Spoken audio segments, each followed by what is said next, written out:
ಮನೆಯಲ್ಲಿರುವನು ನನ್ನ ಗಂಡ ರಾಜೇಶ ಬರುವ ಸಮಯ, ಈ ಸಮಯವನ್ನು ಸಾಧಿಸಿಕೊಂಡು ಈ ಮನೆಗೆ ಕಥಾನಾಯಕಿಯಾಗಿ ಸೃಷ್ಟಿಯಾಗಿದ್ದ ನಾನು ಖಳನಾಯಕಿಯಾಗಿ ಸನ್ನಿವೇಶವನ್ನು ಸೃಷ್ಟಿ ಮಾಡಿದ್ರಾಯ್ತು.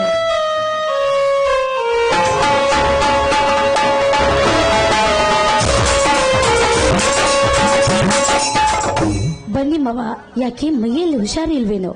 ಮೈಯೆಲ್ಲ ಭಾರವಾಗಿದೆ, ತಲೆ ತುಂಬಾ ನೋಯ್ತಾ ಇದೆ, ನೋವು ತಡೆಯಲಾಗುತ್ತಿಲ್ಲ. ಇಲ್ಲೇ ಸ್ವಲ್ಪ ಹೊತ್ತು ಮಲಗಿಕೊಳ್ಳುತ್ತೇನೆ. ಬನ್ನಿ ಮಾವ, ನಿಮ್ಮ ತಲೆಯನ್ನು ಒತ್ತುತ್ತೇನೆ, ಕಡಿಮೆ ಆಗುತ್ತದೆ.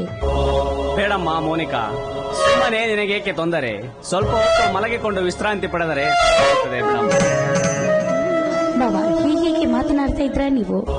ನಾನು ನಿಮ್ಮ ತಮ್ಮನ ಹೆಂಡತಿ, ನಿಮ್ಮ ಮಗಳಾಗಿ ನಿಮ್ಮ ಸೇವೆ ಮಾಡುತ್ತೇನೆ. ಬಾವ, ನಿಮ್ಮ ತಲೆಯನ್ನು ಒತ್ತುತ್ತೇನೆ ನಾನು. ಮೋನಿಕಾ, ಸುಮ್ಮನೆ ನಿನಗೇಕೆ ತೊಂದರೆ? ನಿನ್ನ ಗಂಡ ಬರುವ ಸಮಯವಾಯಿತು, ನೀನು ಹೊರಗಡೆ ಹೋಗಿ ಕೆಲಸ ಮಾಡು. ಬಾಬಾ, ಹೀಗೆ ಮಾತನಾಡ್ತೀರಾ ನೀವು? ಬಾಬಾ ನೋಡಿ, ನೀವು ಈ ಮನೆ ಹಿರಿಯರು, ನೀವು ಆರೋಗ್ಯವಾಗಿದ್ರೆ ಈ ಮನೆ ಯಾವಾಗಲೂ ಆರೋಗ್ಯದಿಂದಲೇ ಇರುತ್ತದೆ. ಅಕ್ಕನ ಚಿಂತೆಯಲ್ಲಿ ಅಕ್ಕ ಹೋದವಳು ಮತ್ತೆ ಬರಲು ಬರ್ತಾಳೆ ನಮ್ಮ. ಬನ್ನಿ ಮುಲ್ಗೊಳ್ಳಿ, ನಾನೇ ನಿಮ್ಮ ತಲೆಯನ್ನು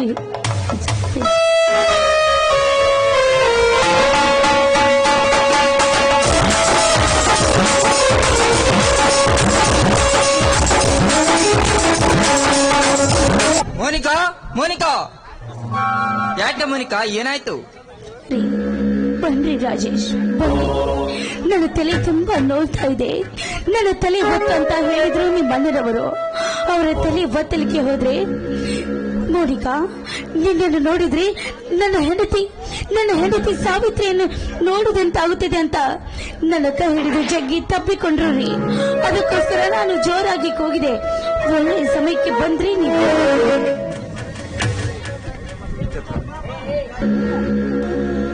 ಮೋನಿಕಾ, ಇದೇನು ಹೇಳುತ್ತಿರುವೆ? ನನ್ನ ಅಣ್ಣ ಈ ರೀತಿ ಮಾಡಿದ್ದಾನೆ.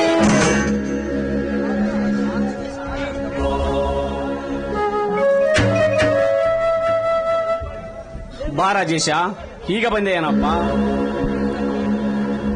ಏನಮ್ಮ ಮೋನಿಕಾ, ನನ್ನ ಕೈ ಹಿಡಿದುಕೊಂಡು ಜೋರಾಗಿ ಚೀರಿಕೊಂಡು ಓಡಿ ಬಂದೆಯಲ್ಲ, ಕೈ ಮೇಲೆ ಏನಾದರೂ ಜಿರಳೆ ಬಿದ್ದಿದ್ದೇನಮ್ಮ? ಅವಳ ಮೇಲೆ ಬಿದ್ದಿರುವುದು ಜಿರಳೆ ಅಲ್ಲ, ಒಂದು ಮಡಿಲಲ್ಲಿ ಮಲಗಿ ಒಂದು ತಲೆ ಸವರಿ ಮಮತೆ ತೋರಿ ಮನೆಯಲ್ಲಿ ಯಾರೂ ಇಲ್ಲದ ಸಮಯದಲ್ಲಿ ನಿನ್ನ ಕಾಮ ಎಂಬ ಜಿರಳೆ ನನ್ನ ಹೆಂಡತಿಯ ಮೇಲೆ ಬಿದ್ದಿದೆ. ಇದೇನು ಮಾತನಾಡುತ್ತಿರುವೆಯಪ್ಪ? ಮೋನಿಕಾ, ನೀನಾದರೂ ಹೇಳಮ್ಮ, ನಿನ್ನ ಗಂಡನಿಗೆ ಮನ ಬಂದಂತೆ ಮಾತಾಡ. ಏನಂತ ಹೇಳಿ ಬಾಬಾ? ನೀವು ನನ್ನ ಬಯಸಿದ್ದು ಸುಳ್ಳಂತ ಹೇಳ. ಅವರೇ ಕಣ್ಣಾರೆ ಕಂಡಿದ್ದಾರೆ. ಅಂತದ್ರಲ್ಲಿ ನಿಮ್ಮ ಮೇಲಿನ ಗೌರವಕ್ಕೋಸ್ಕರ ನಾನು ಮುಚ್ಚಿಕೊಂಡಿದ್ದೆ. ಆದ್ರೆ ನನ್ನ ಗಂಡ ನನ್ನನ್ನು ಅಪಾರ್ಥ ಮಾಡಿಕೊಳ್ಳುತ್ತಾರೆ. ಕಾಮಕ್ಕೆ ಕಣ್ಣಿಲ್ಲ ಎಂಬುದು ಇವತ್ತು ಸಾಬೀತು ಮಾಡಿದ್ರಿ ಮಾವ, ಸಾಬೀತು ಮಾಡಿದ್ರಿ.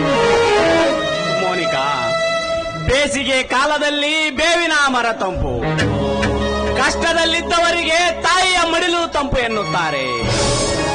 ತಾಯಿ ಅಂತ ಪ್ರೀತಿ ತೋರಿಸಿ ಹಾರೈಕೆ ಮಾಡುವ ನೆಪದಲ್ಲಿ ಕುತಂತ್ರದ ಸನ್ನಿವೇಶವನ್ನೇ ಸೃಷ್ಟಿ ಮಾಡಿದೆಯಲ್ಲಮ್ಮ. ನಾನು ನಿನಗೆ ಯಾವ ದ್ರೋಹ ಬಗೆದನೆಂದು ನನ್ನನ್ನು ಈ ರೀತಿ ಮೋಸದ ಬಲೆ ತಾಯಿ ಸಿಲುಕಿಸಿದೆ. ಪವಿತ್ರವಾದ ನನ್ನ ಹೆಂಡತಿಗೆ ಮೋಸಗಾತಿ ಎನ್ನುವೆ ಪಾಪಿ.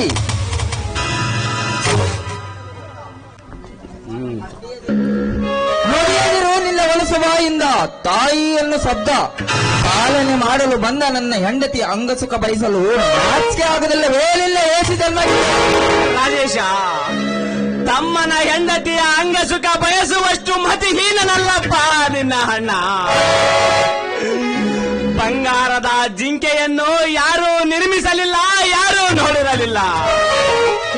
ಚಿನ್ನದ ಜಿಂಕೆ ಎನ್ನುವ ಈ ನಿನ್ನ ಹೆಂಡತಿ ಹೇಳಿದ್ದನ್ನೇ ನೀನು ನಂಬುವುದಾದರೆ, ವಿನಾಶ ಕಾಲಕ್ಕೆ ವಿಪರೀತ ಬುದ್ಧಿ ಎಂಬಂತೆ ಇವಳ ಮಾತನ್ನು ನೀನು ನಂಬುವುದಾದರೆ, ಮುಂದೊಂದು ದಿನ ನನಗೆ ಕೇಳು ಬಗೆಯಲು ಏಸುವಲ್ಲ ಈ ಮೋಸದ ಮೋಹಿನಿ.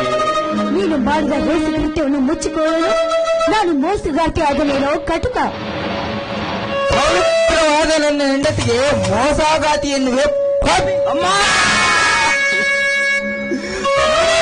ಸಹೋದರ ಕಾಮುಕನೆಂಬ ಬಿರುನುಡಿಯನ್ನು ಹೊಟ್ಟೆಯಲ್ಲಿ ಹೋದ ವಿಷವು ಒಬ್ಬರನ್ನು ಮಾತ್ರ ಕೊಲ್ಲುತ್ತದೆ ತಮ್ಮ, ಒಬ್ಬರನ್ನು ಮಾತ್ರ ಕೊಲ್ಲುತ್ತದೆ. ಆದರೆ ಕಿವಿಯಲ್ಲಿ ಕೇಳಿದ ವಿಷವು ರಕ್ತ ಸಂಬಂಧಿಕರನ್ನೇ ಹಾಳು ಮಾಡುತ್ತದೆ. ರಾಜೇಶ, ಕಿವಿಯಲ್ಲಿ ಕೇಳಿ ಕಣ್ಣಾರೆ ಕಂಡರು ಪ್ರಮಾಣಿಸಿ ನೋಡು ತಮ್ಮ, ಪ್ರಮಾಣಿಸಿ ನೋಡು. ಆದರೆ ಸತ್ಯ ದುಃಖಿಸುವಾಗ ಸುಳ್ಳು ಗೆದ್ದನೆಂದು ನಗುತ್ತಿರುತ್ತದೆ. ಆದರೆ ಒಂದಲ್ಲ ಒಂದು ದಿನ ಸತ್ಯ ಹೊರ ಬಂದರೆ ಸುಳ್ಳು ಕಾಲಡಿಯಲ್ಲಿ ಬಿದ್ದಿರುತ್ತದೆ ತಮ್ಮ, ಕಾಲಡಿಯಲ್ಲಿ ಬಿದ್ದಿರುತ್ತದೆ.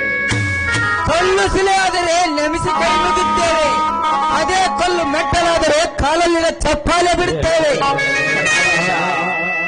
ಮನೆ ಬೆಳಗೋ ಸೊಸೆಯು ಮೋಸದ ಮುಖವಾಡವನ್ನು ಧರಿಸಿ ಸಿಹಿ ಮಾತುಗಳನ್ನಾಡಿ ವಿಷ ಕಕ್ಕುವ ರಾಕ್ಷಸಿ. ಆದರೆ ಮನೆ ಯಜಮಾನನ ಒಡಲಿಗೆ ಬೆಂಕಿ ಇಟ್ಟಂತೆ ತಮ್ಮ, ಬೆಂಕಿ ಇಟ್ಟಂತೆ. ಈ ಮನೆ ಯಜಮಾನನೇ ಮೋಸಗಾರನಾದ್ರೆ ಈ ಮನೆಯ ಸೊಸೆಗೆ ನೆಲೆ ಎಲ್ಲಿ ಸಿಗುವುದು ಅಂತ. ಮೋನಿಕಾ, ಹೆಣ್ಣಾಗಿ ನೆಲೆಯೂರಿ ಎಮ್ಮಾರಿಯಾಗಿ ಪ್ರಜ್ವಲಗೊಂಡು ಸುಳ್ಳಿನ ಸುರಿಮಳೆಯನ್ನೇ ಸುರಿಸಿ ರಕ್ತ ಸಂಬಂಧಕ್ಕೆ ಕೊಳ್ಳಿ ಇಟ್ಟು ಕೊಲೆ ಮಾಡುವ ಕೊಲೆ ಪಾತಕಿ ನೀನು, ಕೊಲೆ ಪಾತಕಿ. ರಕ್ತ ರಕ್ತ ಸಂಬಂಧದ ಹರಿಯದ ಏಕಿ ಸಂಬಂಧದ ಬಲಿ ಎನ್ನುವುದು ನಿನಗಲು. ಆದರೆ ತಮ್ಮ ಉಣವ ಎಡೆಗೆ ನಿನ್ನ ಕೈಗೆ ಹಾಕುತ್ತಿರಲಿಲ್ಲ. ನನ್ನ ಹೆಂಡತಿಯಲ್ಲಿ ವಂಚು ಹಾಕಿದ ವಂಚಕಲಿಯನು ನನ್ನ ಮಡದಿಗೆ ಕುಲಪಾತಿಕೆ ಎನ್ನುವ ಯಾವ ಹೊಳೆ ಸಹೋದರ, ಹೊಳೆ. ನಿನ್ನ ಕೈಯಿಂದ ಒಡೆದರೆ ನಿನ್ನ ಕೈ ನೋವಾಗುತ್ತದೆ. ಕಟ್ಟಿಗೆ ಒಡೆಯುವ ಕೊಡಲೆ ಕಾವಿನಿಂದ ನಿನ್ನ ಮನಃಶಾಂತಿಯಾಗುವ. ಆದರೆ ಒಂದೇ ಒಂದು ಕೇಳು, ದೇವರ ಸಾಕ್ಷಿ ಮಾಡಿ ಹೇಳಮ್ಮ, ಇದನ್ನು ನಿನ್ನ ಸ್ವಇಚ್ಛೆಯಿಂದ ಮಾಡಿದೆಯೇ ಅಥವಾ ಹೆಂಡತಿಯ ಸತ್ತ ಹೋದ ಮೇಲೆ ಹೇಳಿದ್ದಾಳೆ ಅಲ್ವಾ ನಿಮ್ಮ ತಮ್ಮನ ಹೆಂಡತಿಯನ್ನು ಬಯಸು ಎಂದು.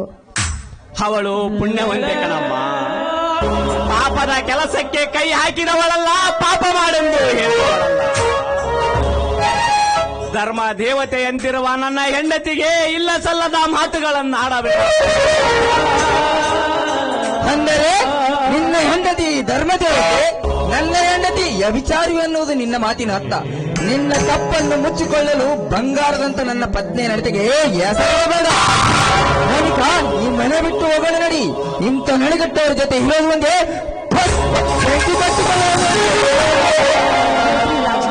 ಹೇಳುತ್ತಿರುವಾಗ ಈ ಮನೆಯಲ್ಲಿ ದುಶ್ಯಾಸನ ಇರುವಾಗ ಮನೆ ಬಿಟ್ಟು ಹೋಗೋಣ ಬನ್ನಿ.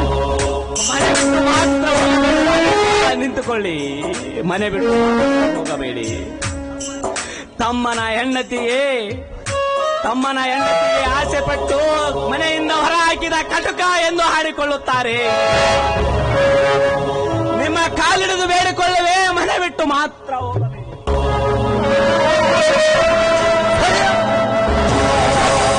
ಕಾಮದ ಕೈಗಳಿಂದ ನನ್ನನ್ನು ಬಿಟ್ಟಬೇಡ. ಮೋಹದ ಮದುವೆ ಮೂರ್ಖನ ಜೊತೆ ನಮ್ಮಿಂದ ಬದುಕಲು ಸಾಧ್ಯವಿಲ್ಲ. ನೀನಿರಬೇಕು ಒಂದೇ, ಇಲ್ಲ ನಾನಿರಬೇಕು. ಎರಡರಲ್ಲಿ ಒಂದು ತೀರ್ಮಾನ ಆಗಲೇಬೇಕು. ರಾಜೇಶ, ನಾನೇ ಮನೆ ಬಿಟ್ಟು ಹೋಗುತ್ತೇನೆ, ನೀವೇ ಇರಿ. ನನ್ನ ಹೆಂಡತಿ ಸಾವಿತ್ರಿ ಸತ್ತಾಗಲೇ ನನ್ನ ಸುಖ ಶಾಂತಿಯನ್ನು ಕಳೆದು ನಾನು ಇದ್ದರೆಷ್ಟು ಸತ್ತರೆಷ್ಟು. ಮನೆ ಕ್ಷಣಕ್ಕೂ ಎಂಬಂತೆ ಎಲ್ಲಿದ್ದರೇನು, ಹೇಗಿದ್ದರೇನು. ನೀವಿಬ್ಬರು ಗಂಡ ಹೆಂಡತಿ ಚೆನ್ನಾಗಿರಲೆಂದೇ ಈ ರೀತಿ ನಾಟಕ ಮಾಡುತ್ತಿರುವುದು. ನೀವಾದರೂ ಚೆನ್ನಾಗಿರಿ, ನಾನೇ ಹೋಗುತ್ತೇನೆ. ನನಗೆ ಸುಖ ಬಯಸುವ ನಾಟಕ ಬೇಡ. ನೀನ್ ಹಾಗೆ ಇಲ್ಲಿಂದ ತೊಲಗುವೋ ಅಥವಾ ನಾಳೆ ಚಂದಿಗೆ ರಾಜೇಶ, ನೀನು ಆ ತೊಂದರೆ ತೆಗೆದುಕೊಳ್ಳುವುದು ಬೇಡ. ನಾನೇ ಹೋಗುತ್ತೇನೆ. ಯೋಗಿ ಬಯಸಿದ್ದು ಯೋಗಿಗೆ, ಭೋಗಿ ಬಯಸಿದ್ದು ಭೋಗಿಗೆ ಎಂಬ. ಮೋನಿಕಾ, ಬರುವೆ, ಬಹುದೂರ ಹೋಗುವೆ. ನನ್ನ ಬಂದು ನಿಂತುಕೊಳ್ಳುವರ ಹೊರಡು ಇಲ್ಲಿಂದ.